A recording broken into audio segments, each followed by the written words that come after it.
Bismillahirrahmanirrahim. Assalamualaikum warahmatullahi wabarakatuh. Waalaikumsalam warahmatullahi wabarakatuh. Pemirsa Jalan Buku Channel yang berbahagia, pagi yang cerah ini jumpa lagi dengan Jalan Buku Channel, channel dengan moto The Power of Literasi. Kali ini saya sangat berbahagia karena kedatangan tamu yang luar biasa, Kang Aden Daenuri. Nah, kalau lihat topinya ini kayak bukan orang Indonesia. Iya, jadi eh, Kang Aden gimana kabar? Alhamdulillah sehat. Alhamdulillah sehat Gimana ya. Pak Sam? Sehat juga ya? Sehat, alhamdulillah. Alhamdulillah. Jadi kali ini pemirsa, seperti pada episode sebelumnya, di antara eh, eh, program kita itu ada yang disebut dengan album buku kenangan. Nah, jadi kali ini kami akan berbincang-bincang, ngobrol dengan Kang Aden terkait buku kenangan Kang Aden. Ya. Nah, tentu masing-masing kita ini punya pemirsa. Nah, jadi silahkan pemirsa mendaftarkan diri ke Jalan Buku Channel. Kalau punya buku apa itu kenangan, nanti kami undang untuk menjelaskan atau testimoni atau apa tentang buku yang menjadi kenangan. Kenapa disebut buku kenangan? Kami ulangi, itu biasanya ada persoalan banyak itu.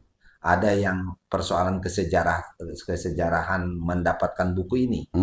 Misalnya karena sulitnya buku itu, akhirnya ada ketemu, atau dikasih sama pacar yang tersayang, atau dikasih orang tua, atau siapa penulisnya langsung kadang gitu dengan tanda tangan dan lain sebagainya. Itu biasanya menjadi kenangan. Oke, kita ngobrol Pak Aden pagi ini. Ya, Tentu baik. Kang Aden punya sejumlah buku kenangan.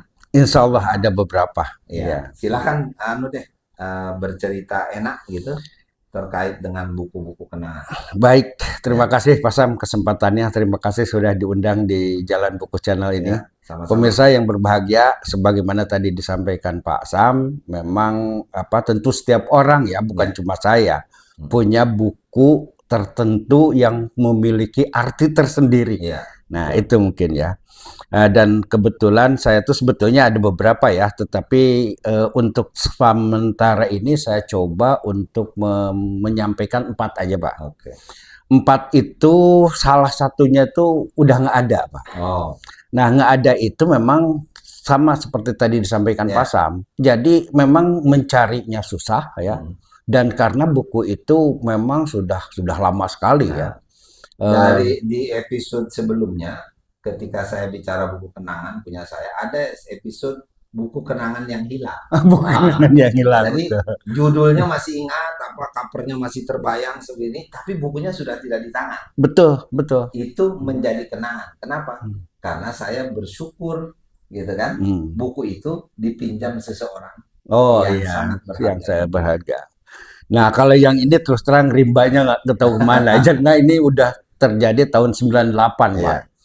Jadi bukunya itu berjudulnya, saya judulnya masih ingat betul karena memang sangat terkesan. Anything you want to know the statistic but you don't know how to ask. Bagus. Itu judulnya itu yang pertama panjang banget jadi saya terkesan gitu kan ya. Itu yang pertama. Kemudian ada kesan lain yang membuat buku saya tertarik dengan itu tuh karena pada saat itu buku ini dikenalkan lah katakanlah oleh salah seorang senior kami ya. Senior dan sekaligus guru ya tentu karena dari sisi usia juga relatif agak jauh. Terkait dengan pertama kali, bukan pertama kali, emang ketika saya masih sebagai peneliti, Pak.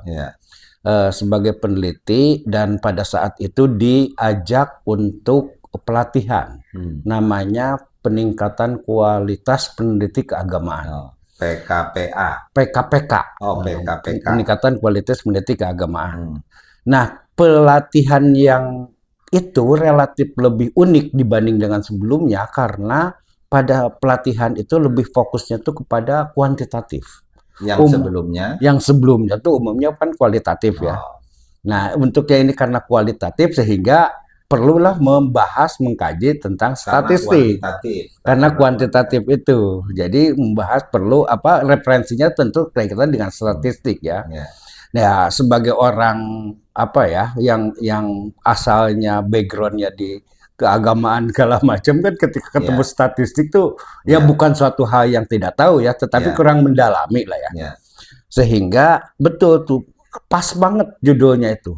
Jadi apapun yang ingin ditanyakan tentang statistik, tapi nanyanya aja nggak tahu gitu. Nah, Lu kan jadi susah orang Ya. mau jawabnya ya. karena Makanya memang biasa di kualitatif. itu karena biasa di kualitatif. Nah, itu apa namanya buku itu saya dapatnya terus terang aja bukan ori, maksudnya tuh begini, saya memilikinya tuh tidak ori karena Oh. fotokopi, Pak. Oh, Pada saat itu jadi karena buku ketemu itu sudah nggak ada. terus di copy. Nah, di copy karena memang sudah ya susah karena ini kan buku terbitan dari luar juga ya. Ya. Tetapi saya kira isinya itu memang sangat apa ya, sangat baik. Isinya itu cukup mudah untuk dipahami. Dia bercerita tentang bagaimana menggunakan apa namanya, bagaimana terkait dengan dasar-dasar statistik. Misalkan ukuran pemusatan, penyebaran data, Ya. pengukuran regresi dan sebagainya.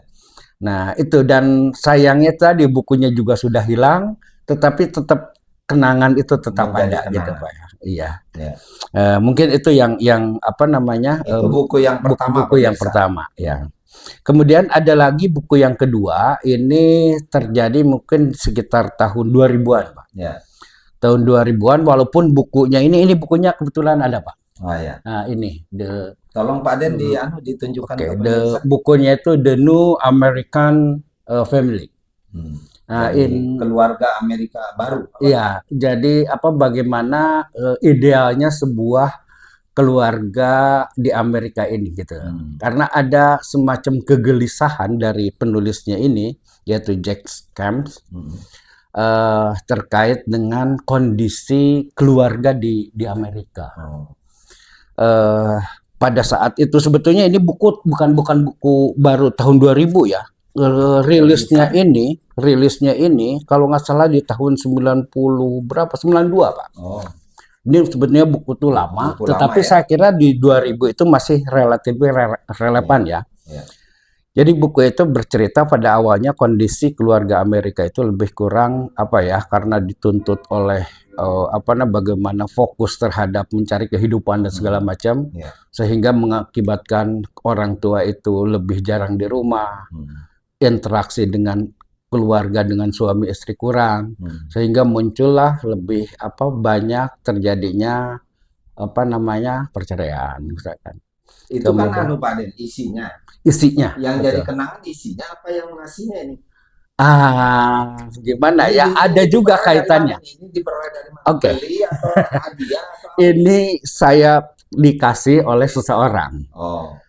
Seorang itu teman kuliah juga, Orang Amerika. orang Amerika. Ini pemirsa, jadi karena sahabat dia itu orang Amerika, rasanya seumur-umur baru nih dia ada orang Amerika yang ngasih buku sama dia. Itu Iya. barangkali yang jadi kenangan ya. Betul, itu yang jadi kenangan. Jadi waktu itu memang saya sebagai orang kampung gitu kan ya, pergi ke Amerika itu anugerah banget ya. Iya. Sehingga ada satu pemikiran saya, ketika kita ingin mengetahui lebih dalam, tentu perlu berinteraksi dengan seseorang sehingga bisa mengenal budayanya. Iya. Oleh karena itu, saya ada kawan yang bisa yang enak diajak berbicara gitu kan ya. Walaupun memang ada juga kondisinya itu kebetulan relatif lebih leluasa karena dia juga single parent, Pak. Single parent. Nah, kemudian sehingga diskusi-diskusi yang semula kaitannya dengan budaya, dengan akhirnya lebih diskusinya itu lebih melebar ke hal yang lain. Salah satunya terkait dengan bagaimana kehidupan keluarga dan sebagainya. Sehingga dia punya buku ini dan dikasihkan ke saya. Nah, seperti itu lebih kurang untuk Menarik buku yang pemirsa. Nah, ada lagi buku yang lain Pak Aden? Ada buku lain itu yang ini Pak, yang Change ya. Ini buku produk Indonesia dalam arti Prof. Renal Kasali ya. Oh ya. Rena Kasali ini apa namanya sekarang ini guru besar di Universitas Indonesia kalau nggak salah. Kenapa ini saya tertarik juga Pak Sam? Karena pada saat itu kalau nggak salah sekitar tahun 2005-an ya. Kebetulan di Pusdiklat ini kan pada saat itu dapat kapus yang relatif cukup apa ya piawai ya untuk memperoleh penganggaran gitu kan ya. Sehingga kita punya anggaran yang relatif memadai, sehingga kami berdiskusi dan memutuskan bahwa pelatihan-pelatihan ini bagaimana caranya supaya think out of the box. Nah, dan eranya waktu itu era masa-masa itu era reformasi birokrasi. Betul. Nah, sehingga ketika apa namanya ada seorang sosok yang mengusung perubahan, nah kita coba undang. Walaupun jujur secara apa ya kalau mau dilihat dari sisi budget waktu itu wah sangat luar biasa ini ya. Tapi kebetulan juga memang memungkinkan anggarannya sehingga kita lakukan itu. Banyak juga motivasi kan ya. Betul, dan kebetulan itu diundangnya beliau itu pada acara Pentaloka, Pak. Pentaloka itu penataran lokakarya untuk para rektor. Nah, untuk para rektor. Nah, ketika sudah beliau menyampaikan dan beliau menyatakan bahwa ada buku ini, maka saya juga akhirnya tertarik. Sebetulnya ada buku lain. Oh, beli ini saya beli. Dan tidak hanya buku ini yang beli, buku-buku yang lain juga seperti Cracking the Zone, Disruption dan sebagainya. Akhirnya saya tertarik dengan itu. Ini saya lihat masih ada satu lagi. Satu lagi memang itu ini bukunya Pak Ari Ginanjar, betul, Ginanjar dengan Gustian. Nah ini juga sama Pak, seiring dengan ya mungkin usia juga saya semakin tua gitu kan ya, sehingga pemikiran-pemikiran. Ada hal yang menarik di sini Pak. Kenapa saya tertarik juga dengan buku ini? Ini tuh terus terang aja sejarahnya saya berkunjung ke rumah uak saya, Pak D ya. Kemudian Pak D itu yang semula tidak terlalu fokus dengan masalah keagamaan, kok tiba-tiba ketika ngobrol itu lebih religius dan sebagainya. Lalu saya bertanya-tanya ketika dikorek-korek itu, cobalah baca ini, karena saya sudah ikut juga trainingnya waktu itu. Nah sehingga udahlah bawa aja lah bukunya kata. Ini dikasih oleh uak saya. Di mana di Sukabumi? Bukan di daerah Bekasi Pak. Oh daerah Bekasi. Daerah Bekasi. Kemudian ketika saya pelajari, memang betul pemahaman saya terkait dengan yang asalnya yang didewakan tuh IQ, ternyata emotional dan spiritual question juga punya peran yang luar biasa gitu ya. Kecil. Betul. Nah, itu sehingga akhirnya jadi buku kenangan semuanya ini gitu. Lebih kurang ditunjukkan ke pemirsa. Ini barangkali pemirsa sudah banyak yang memiliki buku ESQ ini ya. Oh iya, karena ini juga kan sebagai buku ketika ikut training ESQ, akhirnya saya juga ikut training ESQ-nya. Itu para peserta training tuh pasti beli buku. Iya. Dapat buku ini. Dapat buku ini. Iya, oke. Mungkin itu Pak Sam terkait dengan buku-buku saya di salah diantaranya. Ya, pemirsa begitu buku-buku kenangannya Kang Aden ini menarik sekali, banyak, ada sekitar 4 ya, mudah-mudahan kita semua juga terinspirasi oleh bacaan-bacaan Kang Aden sehingga pada gilirannya juga akan punya pengaruh terhadap gerakan literasi kita di masing-masing keluarga ya. Itu jadi ini bagus sekali. Saya kira begitu pemirsa. Nah, jangan lupa tolong subscribe, like dan komen terhadap channel Jalan Buku dan juga channel yang berkolaborasi dengan kita, Jelang Tarmi JS, Jejak Langkah Channel dan channel Gerutas, Gerakan Guru Berkualitas. Sampai jumpa pemirsa di kesempatan yang lain dengan buku-buku kenangan yang tidak kalah menarik dari hari ini. Saya kira gitu, kurang lebihnya mohon maaf. Billahi taufiq wal hidayah. Wassalamualaikum warahmatullahi wabarakatuh. Waalaikumsalam warahmatullahi wabarakatuh.